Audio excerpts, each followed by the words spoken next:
foi como costumava para o Monte das Oliveiras, e também os seus discípulos o seguiram. Esse é o versículo. Amém? Amém. Então eu repito: e saindo foi como costumava para o Monte das Oliveiras, e também os seus discípulos o seguiram. Você pode se assentar em nome de Jesus. E hoje nós estamos aqui comemorando mais uma Santa Ceia do Senhor. Aliás, é a penúltima Santa Ceia do ano, né, pastor Sérgio? Chegamos aqui no mês de novembro. É um mês aqui, familiarmente falando, é um mês de aniversário da minha prole. Começamos com a Tatiane, que ela, minha filha mais velha, completou mais um ano de vida no dia 1º agora de novembro. Aí no dia 6 de novembro tem o aniversário do Luciano Henrique. No dia 19 de novembro tem o aniversário da Gisele. E no dia 26 de novembro, para encerrar, é a Thalita Raquel. Então o mês de novembro é o mês da minha família. E a penúltima Santa Ceia do ano.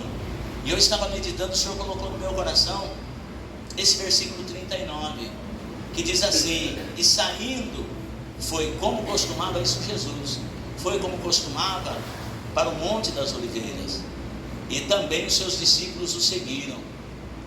Esse versículo, ele já descreve quando Jesus já tinha comido a última Páscoa com os seus discípulos, e dentro dessa última festa da Páscoa, humanamente falando, que Jesus participou com os seus discípulos, ele ia agora instituir a Santa Ceia, deixando claro para os seus discípulos que a Páscoa era uma celebração do período em que o povo de Israel foi escravo no Egito, e Deus já tinha direcionado Moisés como que eles deveriam sacrificar a Páscoa.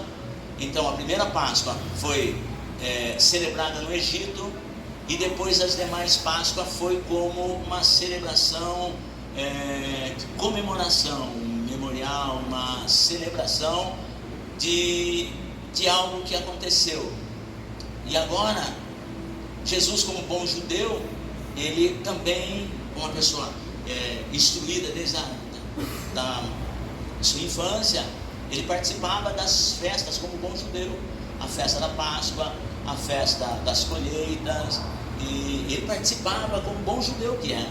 E agora aqui com seus 30 anos, segundo Lucas aqui, ele está com seus 30 anos findando seu ministério terreno, e agora ele vai instituir a Santa Ceia, e dentro da instituição ele começa a revelar algumas coisas que vão acontecer com ele. Enquanto eles estavam assentados na mesa, ele diz assim: eu escolhi 12, porém um de vós me há de trair. E depois Pedro também começa a conversar, e Jesus falando a respeito dos escândalos, que os discípulos iriam escandalizar-se nele, e Pedro começa veementemente a insistir, dizendo: Senhor, ainda que todos se escandalizem, eu todavia não me escandalizarei. Jesus fala para ele que antes que o galo cante 2 vezes, 3 vezes Pedro negaria que o conhecia. E enfim, depois de tudo que Jesus fez e falou, eles se levantam da mesa e agora eles se dirigem ao Monte das Oliveiras, lugar de prensa, porque o Monte das Oliveiras é um local onde tinha muitas oliveiras, e naquele jardim tinha uma prensa que ali eles se extraíam o óleo, o azeite. E eu acredito assim que era um lugar que inspirava paz.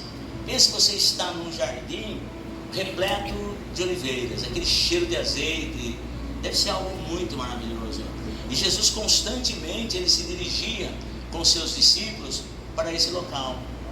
E eu me debruçando em cima desse texto, e o Espírito de Deus foi me levando e me direcionando para que nessa Santa Ceia, primeiro, é a Santa Ceia dos mais que vencedores, porque não é fácil. 30 dias se passam e você chega até aqui para participar da Santa Ceia do Senhor. Muitas coisas aconteceram, dificuldades, entristecimento, talvez dificuldades, decepções com pessoas, não com Jesus, mas com pessoas. E aí você insiste, você vai, porque o reino de Deus, ele é tomado à força. A Bíblia diz que o ser humano, o cristão, ele emprega a força para entrar no reino, que se faz violência para entrar no reino. Não é fácil. Às vezes as pessoas dizem, mas servir a Deus é assim. Mas não é bem assim, irmão. Nós temos que empregar força, porque há uma força antagônica querendo nos impedir de caminhar, querendo nos impedir de progredir, querendo nos impedir de ter uma compreensão exata das coisas de Deus. Paulo falou isso aos Efésios, e ele orava para que o Senhor iluminasse os olhos do entendimento dos cristãos efésios, para que eles pudessem compreender a altura, profundidade, largura e conhecer o amor de Deus. E existem pessoas que ainda estão vendo as coisas de Deus de maneira superficial, e acaba sendo levado por comentários alheios. Se fulano for, eu vou; se fulano fizer, eu faço; se Beltrano não fizer, eu não faço. Então, pessoas que ainda enxergam as coisas de Deus de maneira superficial.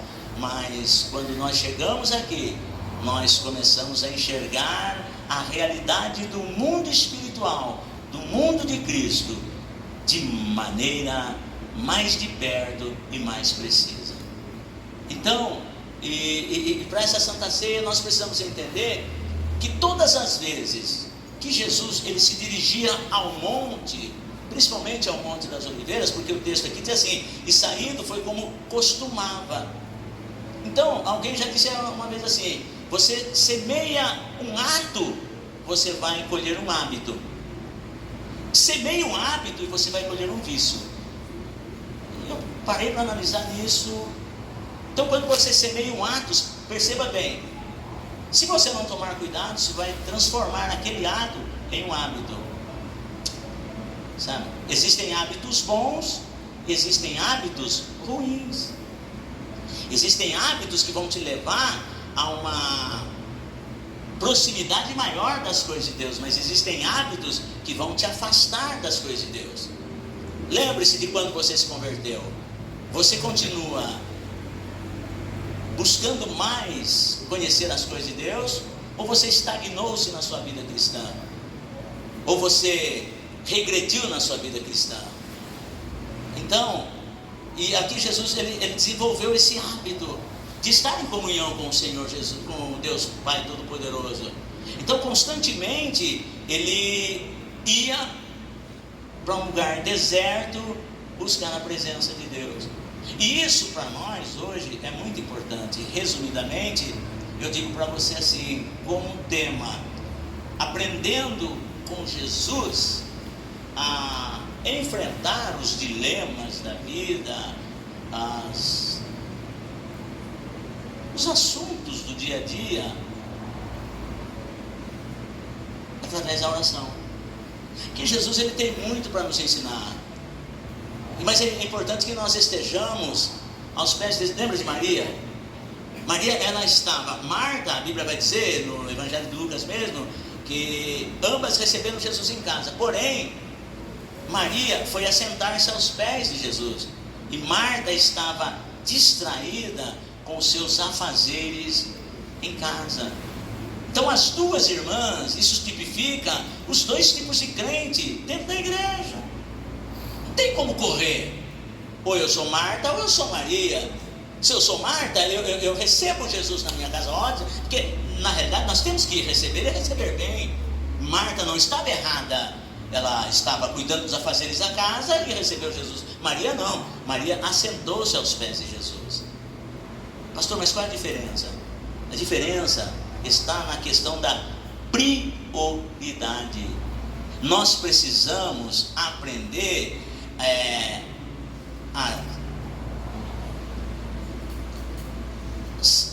como que eu posso dizer? Nós precisamos discernir o que realmente é prioridade nas nossas vidas. E Maria, quando Jesus chegava lá em Betânia, porque não era sempre que Jesus passava por Betânia, mas todas as vezes que Jesus passava pela aldeia em Betânia, ele parava na casa de Marta, Maria e Lázaro. Opa! Jesus chegou. Eu paro tudo para receber o mestre. Então, por exemplo, o que é estabelecer é a palavra. O que é, pastor Saluceno, estabelecer prioridade nas nossas vidas? É, por exemplo, chega no seu dia de culto. Quais são os dias de culto da nossa igreja? Terça, quinta, sábado e domingo. Então, nesses dias, estabelecer prioridade E você vê isso em muitos outros segmentos. As pessoas elas se preparam, as pessoas elas se programam. Mas o que você está fazendo? Estou levantando um pouco mais cedo, já estou deixando a roupa das crianças pronta, já estou deixando a comida do marido pronta. Por quê? Porque terça-feira é dia de estudo bíblico. Estabelecer prioridades. A quinta-feira tem a campanha Jesus, entra no meu lar. Então eu já vou adiantando tudo que eu tenho que adiantar. Eu preciso fazer isso, fazer aquilo. E já vou preparando um texto, porque provavelmente naquele culto de quinta-feira eu terei uma oportunidade. Estabelecer prioridade é quando chega o seu dia de oferecer para Deus. Não troque aquilo que Deus colocou no seu coração, que estabeleceu na sua vida como prioridade, para que você dê prioridade a outras coisas. Marta servia a Deus, pastor, mas e aí, como que funciona? Marta, ela se distraía, ela estava estressada. Lembre de uma coisa: nós precisamos entender o nosso corpo. Corpo, alma e espírito. Nós precisamos aprender a identificar a linguagem corporal. Porque você percebeu que se de repente chega algum momento da sua vida você está estressado com filhos, estressado com o cônjuge, as coisas parecem que não dá certo, parece que o negócio não anda, parece que o negócio não flui. Não é hora de nós pararmos um pouco, tirar o pé do acelerador e falar: Deus, o que está errado na minha vida? Eu estava ouvindo o testemunho do irmão, ele dizia assim: olha, e eu sabia que eu tinha que trabalhar, sabia que eu tinha que levantar cedo, e para ir o negócio não fluía, a coisa não andava. E eu ia pegar o carro não funcionava. Depois foi fazendo, falei: caramba, tem alguma coisa errada comigo. E aí de repente, quando ele foi lá no fundo do quintal, olha só, irmãos, nós estamos tão distraídos e não conseguimos perceber Deus falando conosco. E ele foi lá no fundo do quintal, pastor Sérgio, e ele, não sei o que ele foi procurar lá no fundo do quintal, ele puxou assim e disse que tinha um pardal, irmãos, preso pela asa. E ele falou assim: olha, se eu não tivesse vindo aqui, porque a casa não ia ficar ninguém, se eu não tivesse vindo aqui, esse pardal morreria. Ele libertou o pardal foi embora voando, as coisas começaram a fluir na vida dele. Olha, na simplicidade das coisas, nós precisamos entender. E Marta, se perceba bem, estabelecer prioridades, identificar prioridades nas nossas vidas.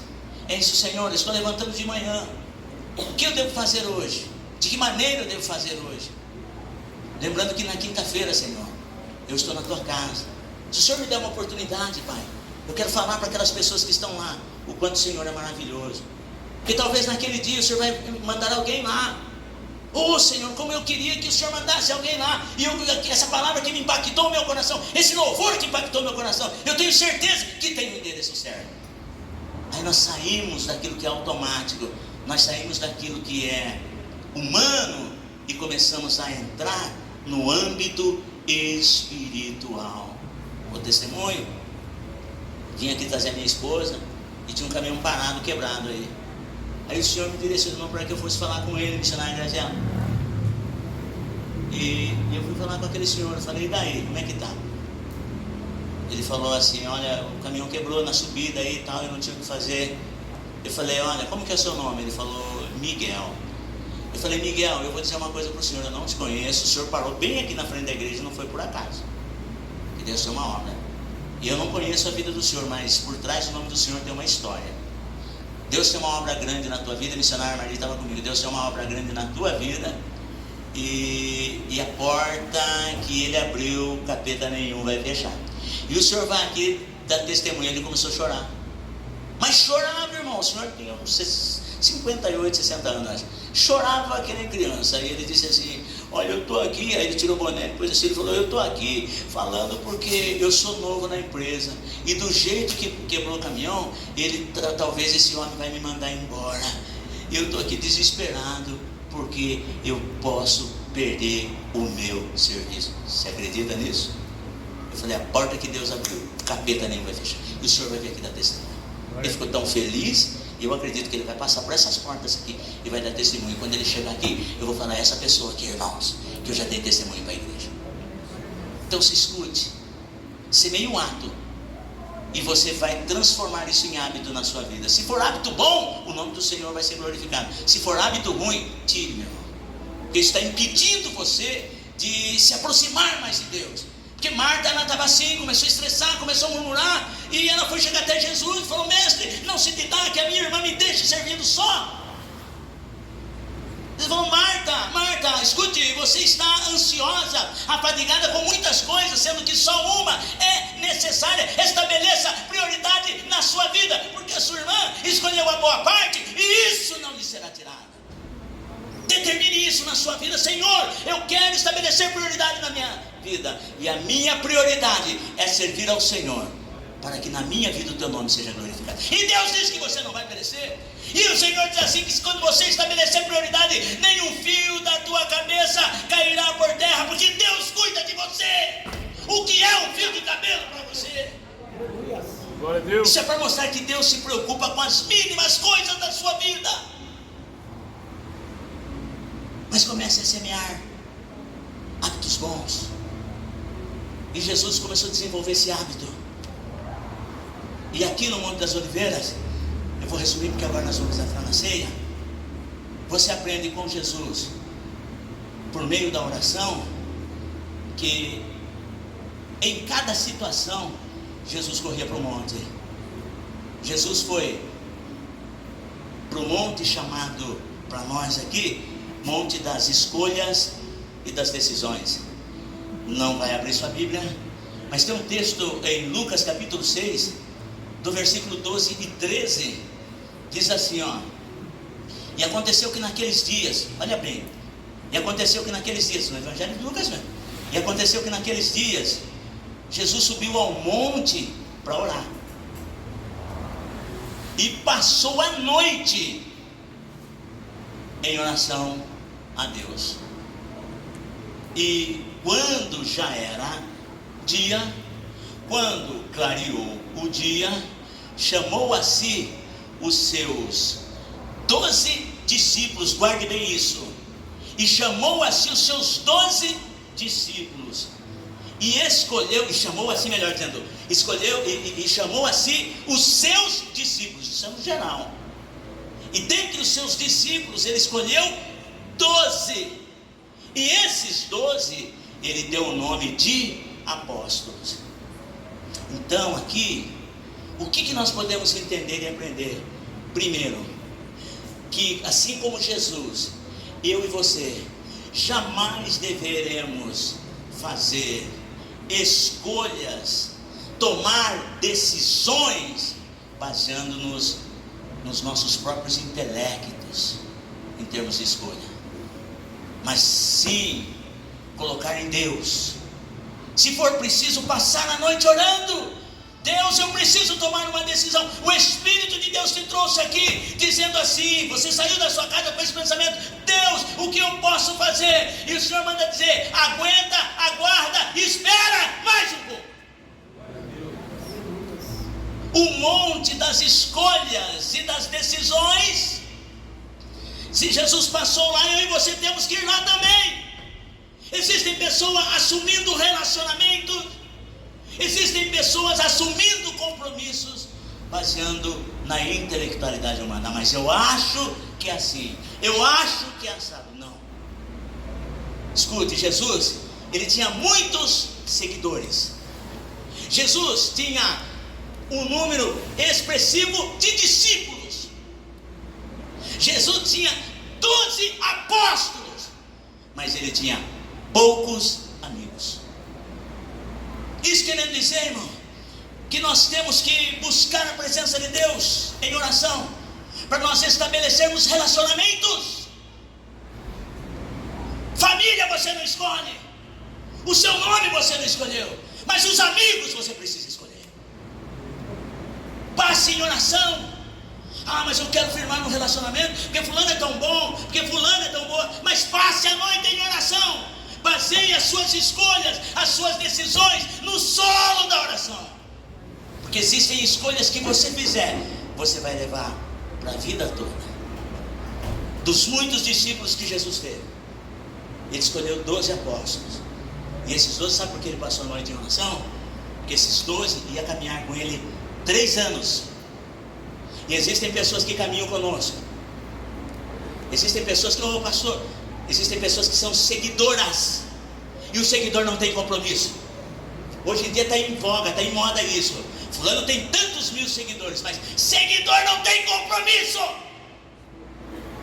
O seguidor, para ter compromisso, ele tem que se transformar em discípulo. Discípulo não gera discípulo, seguidor não gera discípulo, mas o apóstolo gera discípulo. Então nessa noite, deixa de ser seguidor, passe a ser discípulo e entra pelo caminho do apostolado. Porque o seguidor, irmão, primeira oportunidade que ele tiver, ele vai meter o pé. E o pior, irmãos, que quando o seguidor sai, ele nunca sai assumindo o próprio erro. Ele sempre coloca erro no pastor, ele coloca erro na igreja, mas ele é o bonitão, bambambam. Então, guarde bem, Jesus, dos seus discípulos, ele chamou 12 e denominou de apóstolos. Já é hora de nós gerarmos discípulos. Jesus falou isso em Mateus 28. Então guarde bem, desenvolva relacionamento, as suas escolhas, as suas decisões, que sejam feitas por meio de oração. Então Jesus também passou pelo monte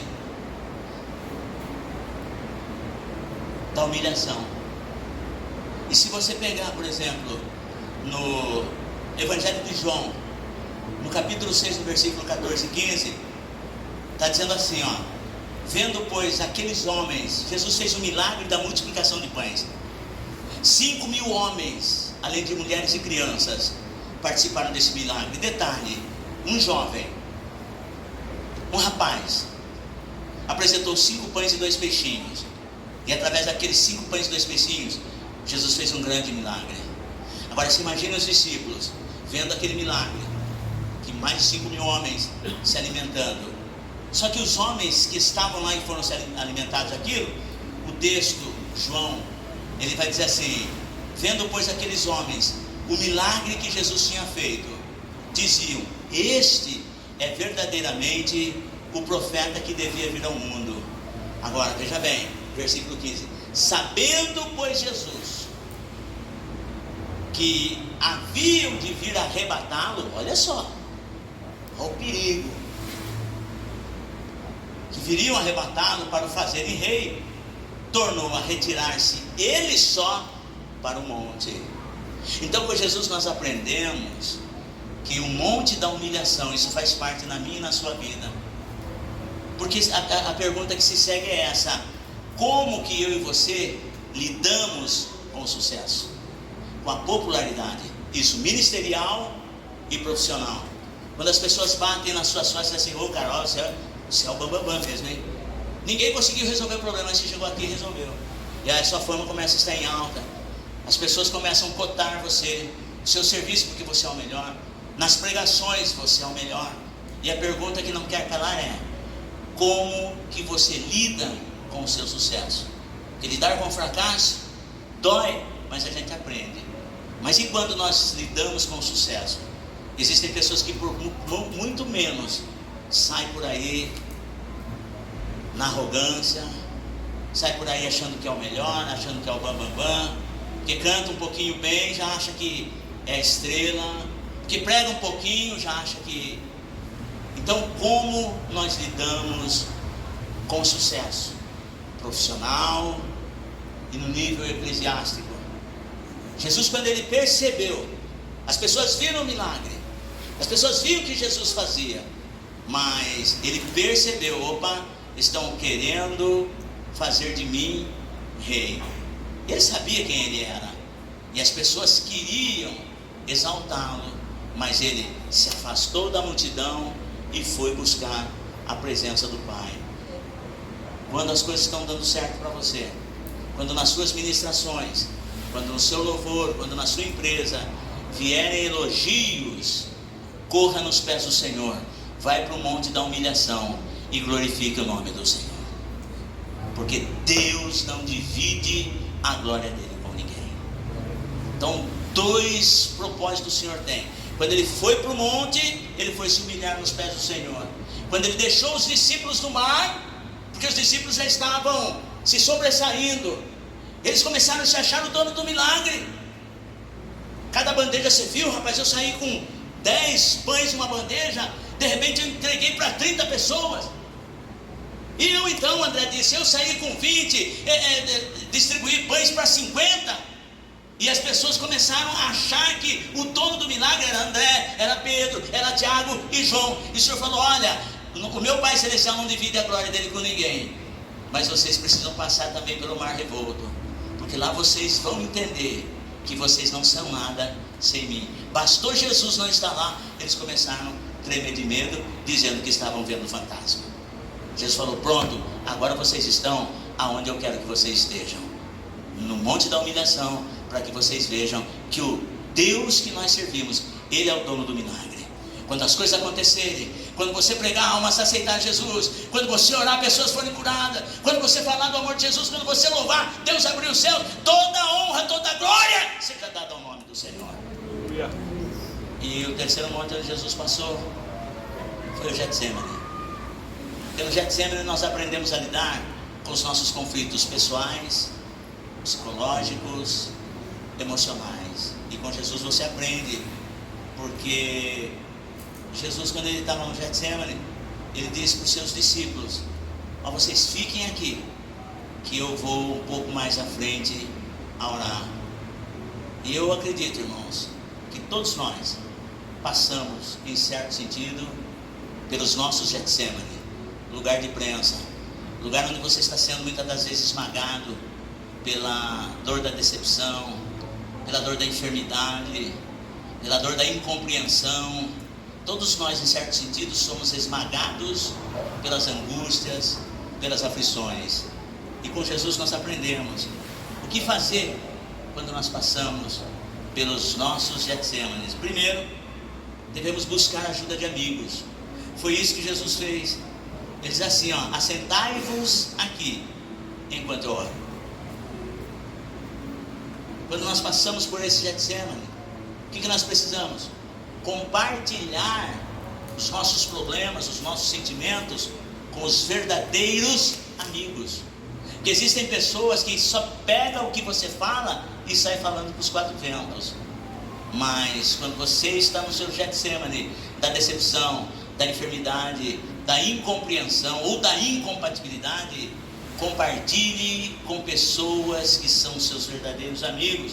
A exemplo de Jesus, ele sendo filho de Deus, ele disse assim: a minha alma está angustiada até a morte.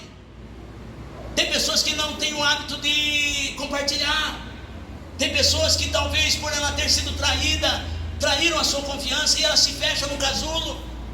Mas o Senhor, ele começa a dar a libertação para você. A Santa Ceia é bem isso. É a minha comunhão com Deus e a minha comunhão com os irmãos. Então que você comece a orar, fala: Deus, coloca pessoas em que eu possa confiar, coloca pessoas em que eu possa compartilhar os meus problemas. E você que está aqui nessa noite, comece a pedir para o Espírito de Deus a colocar em você um coração solícito, empático, para que você possa ver o sofrimento das pessoas que estão ao seu lado. Quando termina o culto, não pegue a sua família e sai simplesmente. Não, dá um abraço ao teu irmão, pega o telefone, ligue, pergunta se está tudo bem, o que você pode fazer para ajudar. Porque depois da pandemia nós nos isolamos, nós nos distanciamos. Parece que o vírus do Covid ainda continua permeando em nosso meio. As pessoas têm medo de se aproximar. Não seja assim. Olhe nos olhos das pessoas. Alguém disse certa vez que os olhos são a janela da alma. Aprenda a interpretar, faça como José. O que está acontecendo com vocês? O semblante de vocês está tão triste. O que está acontecendo? Ah, José, nós tivemos um sonho e o nosso sonho nos preocupa. O rei chega diante de Neemias: o que está acontecendo que você está triste? Nós precisamos olhar para as pessoas e perguntar: o que é que está te incomodando? Eu vou orar por você, eu vou orientar você e Deus vai te dar vitória. Glória. Faça isso. Então compartilhe com seus verdadeiros amigos as suas dificuldades. E terceiro, submeta-se à vontade de Deus. Porque Jesus falou: Pai, se possível, passa de mim este cálice. Submeta-se à vontade de Deus. Todavia, Pai, que não seja feita a minha, mas a tua vontade. Faça a vontade de Deus. Descubra a vontade de Deus para a sua vida. Porque muitas coisas não estão acontecendo ainda na sua vida, porque você não descobriu qual é a vontade de Deus para a sua vida. E uma interrogação: pastor, como que eu faço para conhecer a vontade de Deus? Vai lá em Romanos capítulo 12. Rogo-vos, pois, pela compaixão de Deus, que apresenteis o vosso corpo como sacrifício vivo, santo e agradável a Deus. Esse servir a Deus, pregar a palavra, não é tão fácil assim. O você sair da sua casa para vir cultuar a Deus, não existe cristianismo sem sacrifício. Tem que ter um custo para você. Você sair da sua casa e vir aqui, irmão, isso tem que ser um sacrifício, mas não um sacrifício imposto, é um sacrifício por amor à obra, porque Jesus fez um sacrifício maior por você. É você sair da sua casa, terça-feira não, eu vou buscar a presença de Deus, eu vou oferecer o meu corpo como sacrifício. Se você quer conhecer a vontade de Deus, então pare de viver a sua vida. Faça como Paulo, já não sou mais eu quem vivo, mas é Cristo que vive em mim. Pare de estabelecer dias para você vir para a igreja. Terça eu não vou, mas quinta eu vou. Sábado eu não vou, mas pare de negociar com Deus, porque as bênçãos de Deus são inegociáveis para a sua vida. Então ofereça o seu culto como sacrifício. Quer conhecer a vontade de Deus? Paulo diz assim: rogo-vos pela compaixão de Deus, que apresenteis o vosso corpo. Primeiro passo, apresente o seu corpo como sacrifício vivo, santo e agradável a Deus. Segundo, não vos conformeis com esse mundo. Veja o padrão que o mundo usa, veja o padrão que o mundo estabelece, no linguajar, na vestimenta, nos pensamentos, e tira isso da sua vida. Não se conforme com esse mundo, que as pessoas olhem para você, vejam que você está no mundo, mas que você não é do mundo. Você foi separado do mundo para servir a Deus. E não vos conformeis com esse mundo, é o segundo passo. O terceiro passo é: mas transformai-vos pela renovação do vosso entendimento, para que experimenteis qual seja a boa, perfeita e agradável vontade de Deus para a sua vida. Então, passar por Getsemane é: conheça a vontade de Deus para a sua vida. Nessa Santa Ceia de Vencedores, pare de criar o seu culto baseando na sua intelectualidade humana, mas apresente o seu culto racional, entendendo que a sua mente é a mente de Cristo, e que você está para fazer a vontade dele, não a sua, de maneira que ele cresça, eu diminua. Já não sou mais eu quem vivo, mas Cristo vive em mim. Levante a sua mão e diga assim: não sou mais eu quem vivo. Diga bem alto: não sou mais eu quem vivo, mas Cristo vive em mim. Diga assim: a vida que eu vivo na carne, eu vivo na fé do Filho de Deus, que me amou e a si mesmo se entregou por mim. Amém, igreja? Você pode aplaudir o nome do Senhor Jesus. Essa é a Santa Ceia para os mais que vencedores. Só os mais que vencedores se colocam de pé. Coloque-se de pé, porque agora nós vamos participar da Santa Ceia. Eu vou convidar os obreiros agora que peguem as bandejas.